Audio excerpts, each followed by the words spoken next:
ආදරණීය ලස්සන දවසක් වන්න උදා වුණා. මගේ ජීවිතේ මං ආසම කෙනා එක්ක. මේ වගේ දවස් ඉස්සරහටත් එයි කියලා මම ඇත්තටම හිතනවා. දවස පටන් ගන්නේ හරිම පුදුම සැනසීමකින් බුදුන් වහන්සේට වන්දලා. ඉතින් මුළු ගෙදරම දුම් මල්ලලා සුවඳවත් කරගන්නවා මම. ජීවිතේ හරි පුදුමයි යන්නේ. අපිට මේ ලැබිලා තියෙන ජීවිතය හරිම ලස්සන ජීවිතයක්. ජීවිතේ ලැබුණ එක ගැන සතුටු වෙන්න. හරියට මේ පුංචි බබාලා වගේ. එයාලට පුංචි දේ ඇති ගොඩාරියක් සතුටක් ලැබෙන්න. හැම මොහොතක්ම සතුටින් ඉන්න උත්සාහ කරනවා. එයාලා වගේම අපිත් ඉතින් සතුටින් ඉන්න ඕනේ. අපිට කාලය එක්ක ඔට්ටුවේදී අපිට තේරෙනවා පොඩි කාලේ වගේ නෙමෙයි ඇත්තටම ලොකු වෙන්න වගකීම් වැඩි වෙනවා. ඒ කියන්නේ අපි මොන්ටිසෝරි යනවා, ඊගාවට ඉස්කෝලේ යනවා, ඒ වගේ ඒ ලෙවල් කරනවා, කැම්පස් යනවා ඉන්නවා. ඒ විදිහට කාලෙන් කාලෙට එක දේවල් වලට අපි චරිත මාරු වෙනවා වගේම තමයි ඇත්තටම අපේ ජීවිතේත්. ඉතින් මේ විදිහට අපි ෆොටෝ ගහලා සතුටු වෙලා මේ කාලය ගත කරා.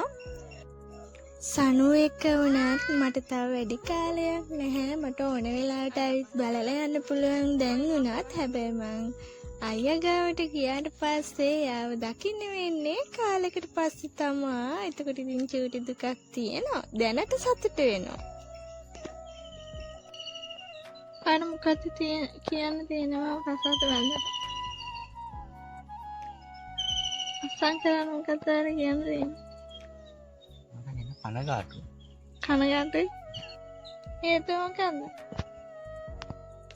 ජීවිතාන්තයක් හිරෙක් වගේ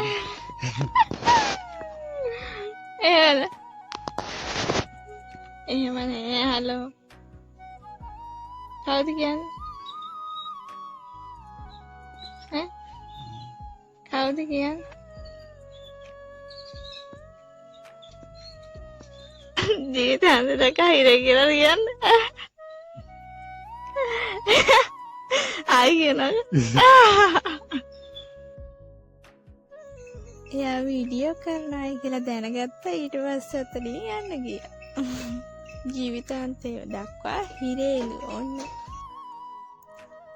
ෆොටෝ හැම ගහලා වීඩියෝ කරලා ඉතින් ඇත්තටම මේවා දකිද්දී මට ගොඩාක් මතක්නවා. ගොඩාක් ආදරණීය මතකයන් මගේ අතර තියෙනවා අය එක්ක. ඉතින් මේ වීඩියෝ එක මම එඩිට් කරලා තියෙනත් එයත් එක්ක තියෙන මතකයන් මතක් වෙනවා මට උනත්. ඉතින් මැංගුස් ගෙඩියකුත් කාලා මේ කොස් කඩන්න තමයි අපි හදන්නේ. අපි කිව්වට අයියා තමයි ගහේ නැගිනම් ඉතින් ගන්නක රස පාටයි මැංගුස් ගෙඩිය නම් ඇත්තටම අපි රම්බුටන් කනවා. හැබැයි මැංගුස් දුලියන් කන්නේ අඩුවෙන්. ඒ කියන්නේ ඒව නැහැ අපිට හොයාගන්න හැම කඩේ තියෙන සල්ලි වලට ගන්න. ඒක අපිට තියෙන රම්බුටන් ගස් විතරයි. ඉතින් හොඳට පැහැිච්ච කොස් ගෙඩි 3ක් හම්බුණා. ඊට පස්සේ ඉතින් දැන් ওই ටික සුද්ධ කරලා කූරු ගා හැම කන තමයි හදන්නේ. ආදරණීයන් එක කාලය ගත කරද්දී ඇත්තටම හිතට මාරම සැනසීමක් සතුටක් දැනෙනවා. ඒ කියන්නේ එයාලා එක්ක හරි එකමුතුව සතුටින් ඉන්නවා. ඒ වගේ මේ මතකයන් මතක් කරද්දී උනත් ආදරේ හිතෙනවා. ඉතින් දැන් මගේ හස්බන්ඩ්ුයි මායි මෙහෙම වෙනම ඉඳියට කවදා හරි දවසක එකම ගෙදරක ජීවත් වෙනවනේ කියලා මතක් වෙද්දී හිතට මාරම සතුටක් දැනෙනවා. ඉතින් කොස් ටික මේ වෙද්දී සුද්ධ කරලා ඔක්කොම ඉවරයි. අපි කට්ටියම එකතු වෙලා දැන් චූටියාව එහෙම නාවලා සීය අතරේ කොස් එක තැම්බෙන්න තියාගන්නවා ලිපෙන්.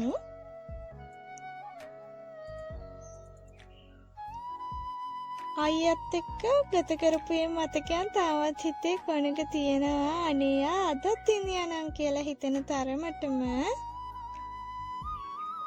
කාලය ගත වෙනවා. ඉතින් ඔන්න ඔය විදිහට ඉතින් දවල් මහන්සියටත් එක්ක කොකටත් කියන සම්පෝෂකකුත් එක්ක කහට එකක් බොනවා. චූටි අනාලා එහෙම බලන්නකෝ එයාගේ විකාර වැඩ. ඉතින් අයියත් එහෙම ඔය ඇක්ෂන් දාන්නේ.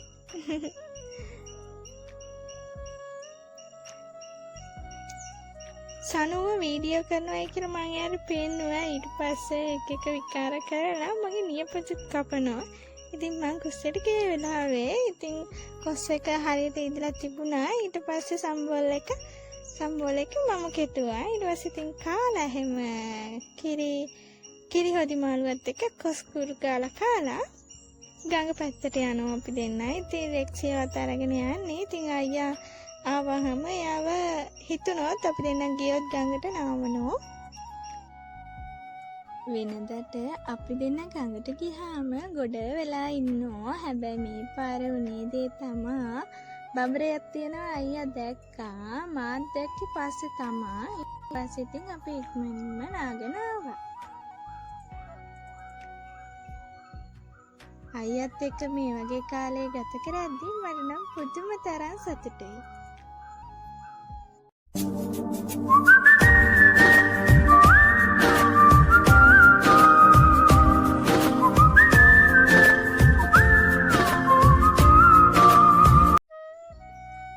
ඉතින් මේ විදිහට තමයි ඉතින් දවස ගත වුණේ. ඊට පස්සේ අපි නාලා ටවුන් ගිහිල්ලා ඊට පස්සේ පුදුපහ කියලා මං උයලා හැම ඒ දවසේ ඒ විදිහට අවසන් වෙනවා. ඇත්තටම ආදරණීය දවසක්, සතුට හිතෙන දවසක්. ඉතින් ඒක ඔයගොල්ලොත් එක්ක බෙදා ගන්න ලැබීම මටත් ගොඩක් සතුටුයි.